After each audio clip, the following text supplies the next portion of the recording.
This is NPR Playhouse.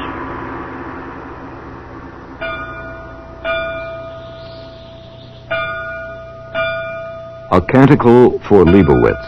Alleluia, Alleluia. Part 8 of a series in 15 parts. Adapted from a novel by Walter Miller, Jr. Alleluia, Alleluia.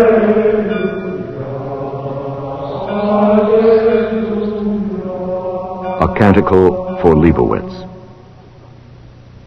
Here continues the Chronicle, set down daily by the brethren of Isaac Edward Leibowitz, in their abbey in the desert of the southwest. Quote, "And it came to pass during the abbacy of Paulo de Pecos that a time of much change was at hand. In the world of secular power, nation conspired against nation. The prince of our realm, Hannigan of Texarkana, plotted secretly that he might overthrow the rulers of Denver and Laredo, and unite all in one empire under his sway. In the world of learning, the greatest sage of the time, Don Taddeo, was likewise intent on bringing all knowledge under his sway. To that end, he set forth to journey unto us, that he might reap in our memorabilia the harvest of 12 centuries of our toil. For our task it had been, since the world was laid waste long ago, and all skills and wisdom destroyed, our task to preserve whatever was left in writing of the ancient lore, against the day when it might once more be understood. Even in the world of religion, here in this community, there was change. For one of the brethren, Cornhoer by name, had fashioned a new method of making light, which he called electrical essence. Nevertheless, the old ways endured. Still the divine office was chanted daily, and still the holy rule observed. Still the prayers went up for the redemption of the world.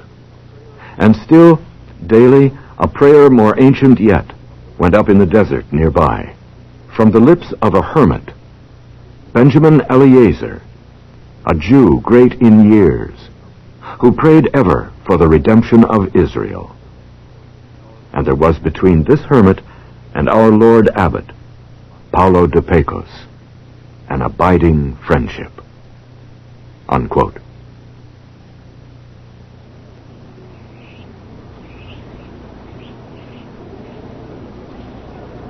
The old hermit stood at the edge of the mesa and watched the approach of a dust speck across the desert.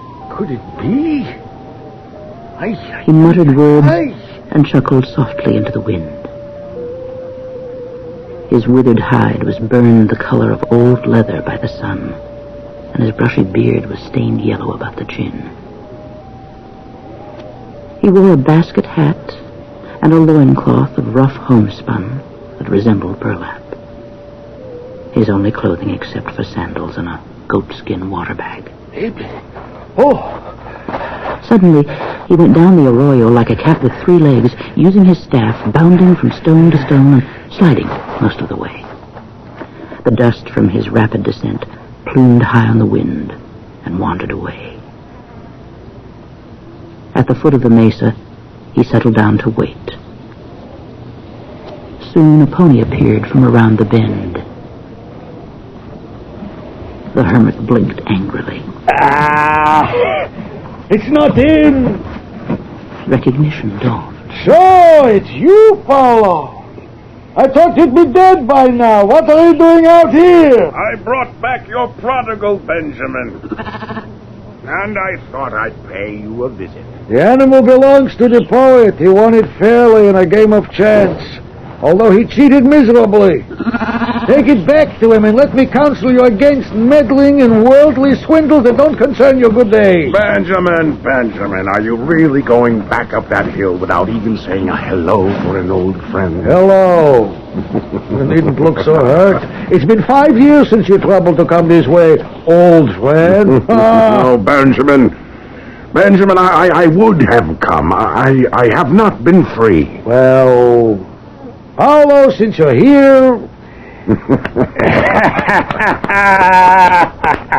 It's good to see you, you old grump. Aye, a grump. Well, I'm getting cranky too, I guess, Paulo. The last century has been a trying one for me. I hear you've been throwing rocks at my novices who come hereabouts for their Lenten fast in the desert.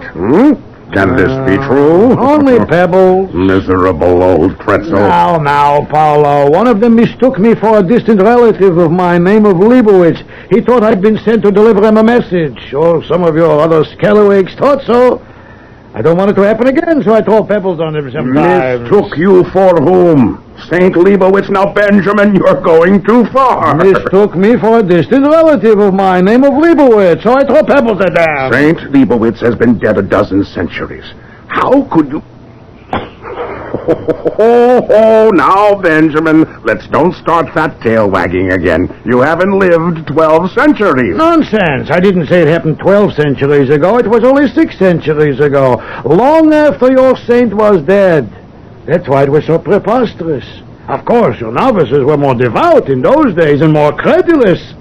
I think Francis was that one's name. Poor fellow. I buried him later. Told them in New Rome where to dig for him. That's how you got his carcass back. The abbot gaped at the old man as they walked through the mesquite toward the waterhole, leading the horse and the goat. Francis? Could that be the venerable Francis Gerard of Utah? Found the old fallout shelter in the village after a pilgrim told him where to look. About 6 centuries ago. And now here's old Benjamin claiming to have been the pilgrim. Where did Benjamin pick up enough knowledge of the Abbey's history to invent such tales? From the poet, perhaps? That was during my earlier career, of course, and perhaps such a mistake was understandable. Earlier career? Wanderer. How do you expect me to believe such nonsense? The poet believes me. Undoubtedly. The poet certainly would never believe that the venerable Francis met a saint. That would be superstition. The poet would rather believe he met you 6 centuries ago. A purely natural explanation.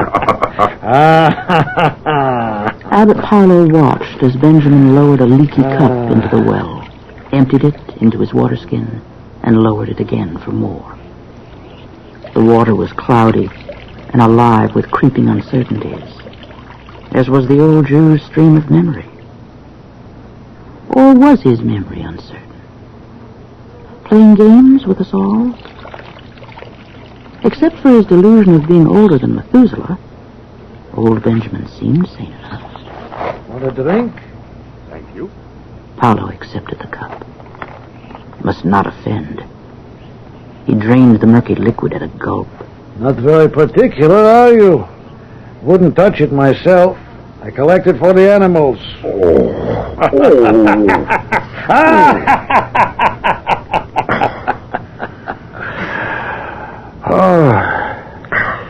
You've changed, Paulo. You've grown pale as cheese and wasted. I've been ill. You look ill. Come up to my shack if the climb won't tire you out. Oh, I'll be all right. I had a little trouble the other day, and our physician told me to rest. If an important guest weren't coming soon, I'd pay no attention. But he's coming, so I'm resting, and it's quite tiresome. Riding 10 miles across the desert is resting? Well, for me, it's rest, and I've been wanting to see you, Benjamin. Oh, what will the villagers say? They'll think we've become reconciled, and that will spoil both our reputations. Our reputations never have amounted to much in the marketplace, now have they? True. For the present. Still waiting, old Jew. Certainly. The abbot found the climb tiring. Twice they stopped to rest. By the time they reached the mesa top, he was dizzy and leaning on the hermit for support. A dull fire burned in his chest, warning against further exertion. But there was none of the angry knot that had come before. This way, Paulo, to my mansion. It was a single room, windowless and stone-walled. Its rocks stacked loosely as a fence, with wide chinks through which the wind could blow. I'll get you some milk. You can tell me about this Don Taddeo who's worrying you. You've heard of Don Taddeo? Tell me, how is it you've always managed to know everything and everybody without stirring from this hill? One hears, one sees. Tell me, what do you think of him? I haven't seen him, but I suppose he will be a pain. A birth pain, perhaps, but a pain. Birth pain? You really believe we're going to have a new renaissance, as some say? Uh-huh. Oh, now stop your smirking. I'll get you your milk. Tell me your opinion. You're bound to have one. You always do. Why is your confidence so hard to get? Aren't we friends? On some grounds, but we have our differences, you and I. What have our differences got to do with Don Taddeo and a renaissance we'd both like to see? Taddeo is a secular scholar and rather remote from our differences. Differences, secular scholars. I have been called a secular scholar at various times by certain people, and sometimes you've staked me and stoned me and burned me for it. Here's your milk. Benjamin, now come on. I am Paulo. Torquemada is dead. I was born 70-odd years ago, and pretty soon I'll die. I have loved you, old man. And when you look at me, I wish you'd see Paulo of Pecos and no other.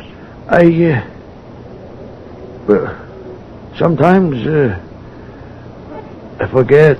And sometimes you forget that Benjamin is only Benjamin and not all of Israel. Never for 32 centuries. Why do you take the burden of a people and its past upon yourself alone? You fish in dark waters.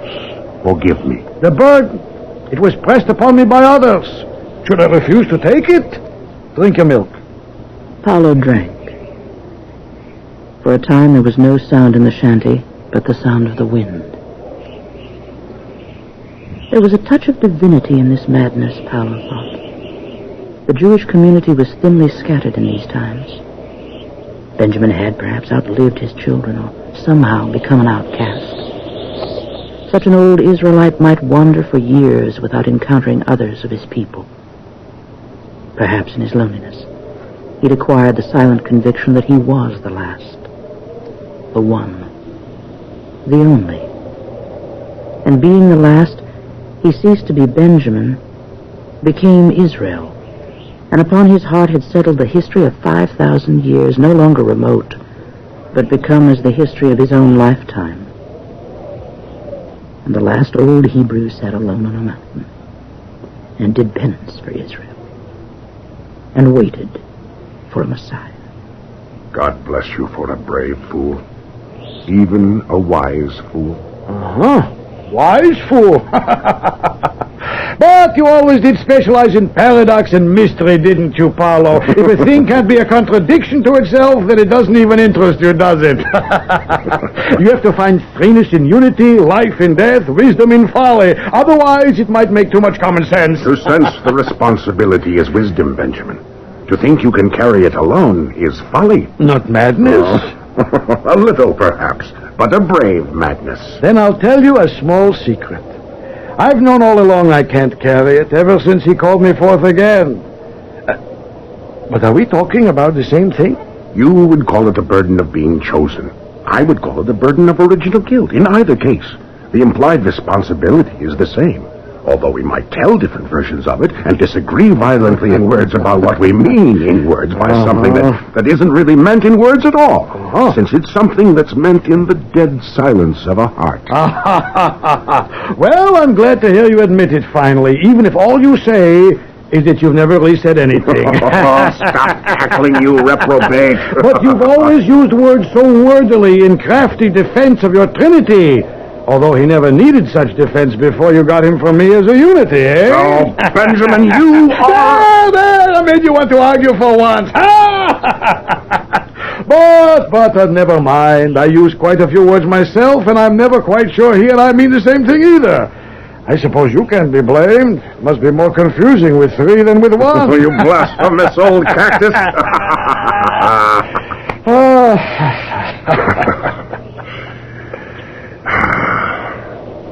Now, I really want your opinion of Don Taddeo and whatever's brewing. Why seek the opinion of a poor old hermit?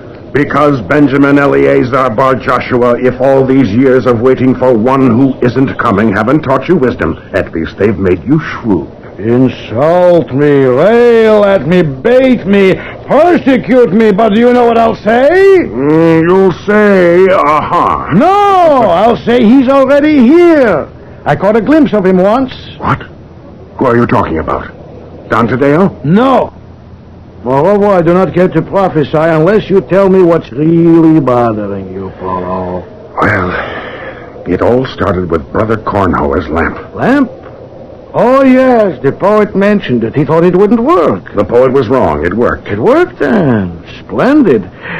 And that started what? Me wondering. How close are we to the brink of something? Or how close to a shore? Electrical essences in the basement. Do you realize how much things have changed in the past 2 centuries? Benjamin, just think. Since the flame deluge, the memorabilia has been our special province, Benjamin, and we've kept it. But now I sense the predicament of the shoemaker who tries to sell shoes in a village of shoemakers. It could be done if he makes a better shoe. I'm afraid the secular scholars are already beginning to claim such a method. Then go out of the shoemaking business before you are ruined. A possibility. It's unpleasant to think of it, though. For 12 centuries, we've been one little island in a very dark ocean, keeping the memorabilia.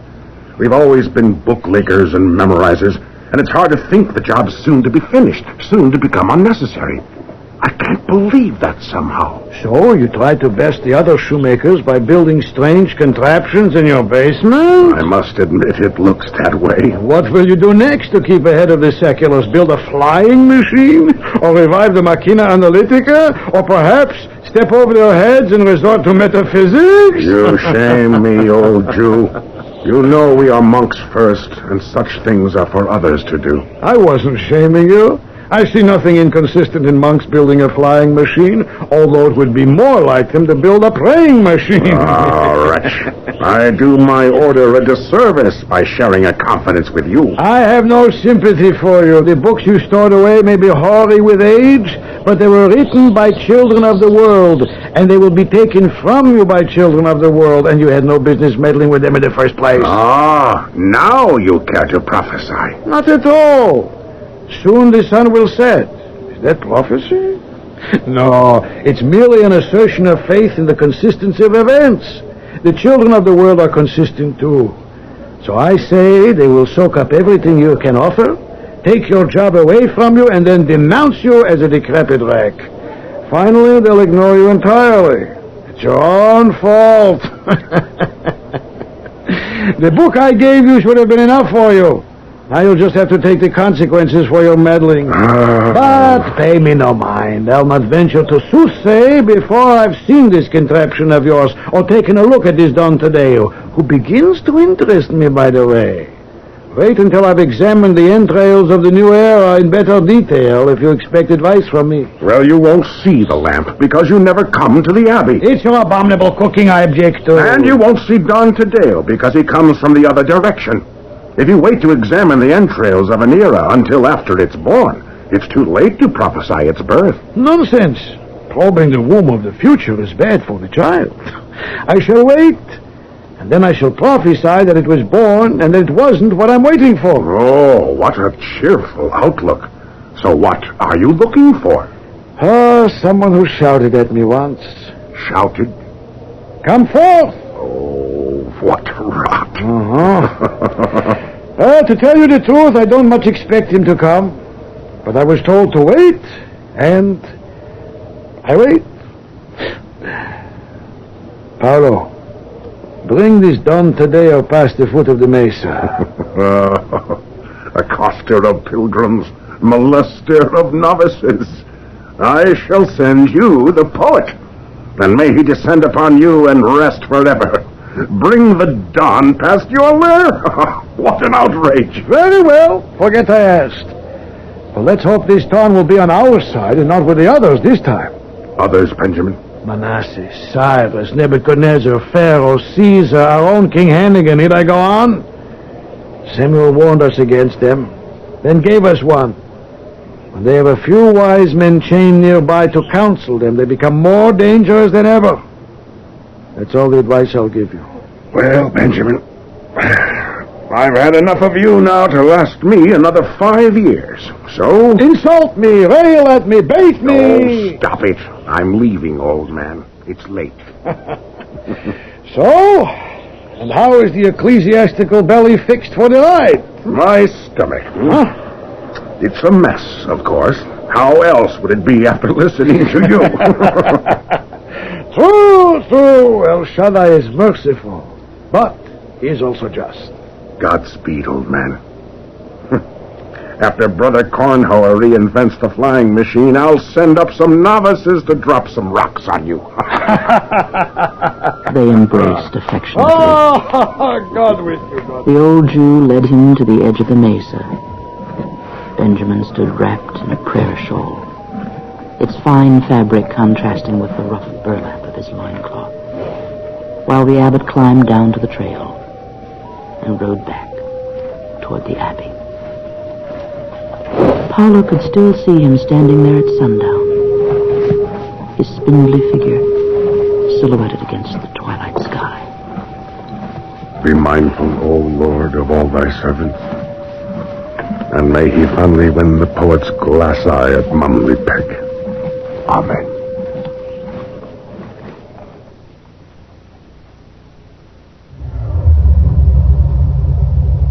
At the Abbey, a messenger from New Rome. I can tell you definitely, Father Abbot, there will be war. Dear God. All the raiders' forces are committed to the plains. Mad Bear has broken camp. There's a running cavalry battle, nomad style, all over the plains.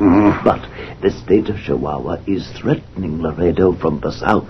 So Hannigan is getting ready to send Texarkana forces to the Rio Grande to help defend the frontier, with the Laredans' full approval. King Giraldi is a doddering fool.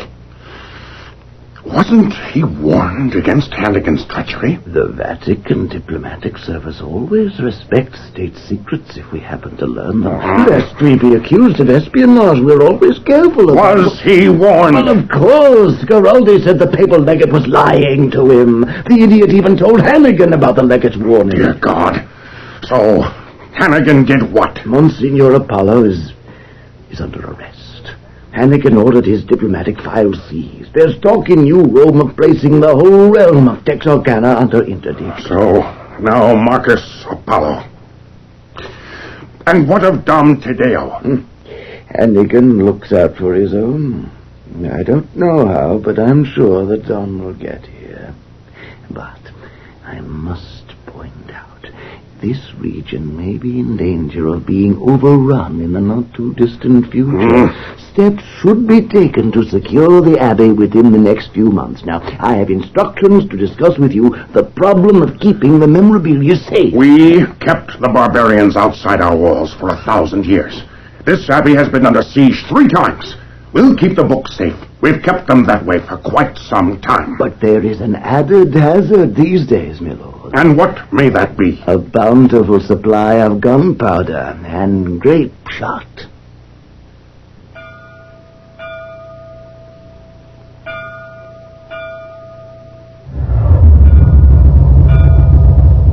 On the Feast of St. Bernard, the watchtower reported seeing a thin and distant dust trail. From the top of the wall, Paulo blinked and squinted across the hot, dry terrain, trying to focus myopic eyes on the distance. Dust from the horses' hooves was drifting away to the north. The party had stopped out there. I seem to be seeing 20 or 30 of them. Are there really so many, Father Galt? Approximately. How will we ever take care of them all? I don't think we'll be taking care of the ones with the wolfskins, my lord Abbot. Wolfskins? Well, they're not all nomads, Domine. Oh? The group split in two. The larger party galloped back toward the east. The remaining horsemen watched briefly, then reined round and trotted toward the Abbey. 6 or 7 of them. Some in uniform. The Don and his party, I'm sure. Well, I'd better go welcome them, Father. By the time Abbot Paulo had come down from the wall, the travelers had reined up just outside the courtyard. A horseman detached himself from the others, trotted forward, dismounted, and and presented his papers. Bowing slightly, Paulo greeted him. Welcome in the name of St. Leibowitz, Don Taddeo. Welcome in the name of his Abbey, in the name of 40 generations who've waited for you to come. Be at home, we serve you. The words had been saved for many years while awaiting this moment. Thank you very much. Taddeo mumbled something in reply. Paulo looked up into the scholar's icy eyes. They were cold and searching gray, skeptical, hungry, proud. That this moment might be as a bridge across a gulf of 12 centuries, Paulo had prayed. Prayed, too, that through him St. Leibowitz, the last martyred scientist of that earlier age, would clasp hands with tomorrow. There was indeed a gulf. That much was plain. Paulo felt that he belonged not to this age at all, that he had been left stranded somewhere on a sandbar in Time's river, and that there wasn't really ever a bridge at all. Kyrie eleison, Kyrie eleison, Christe eleison, Christe eleison, Kyrie eleison, Kyrie eleison.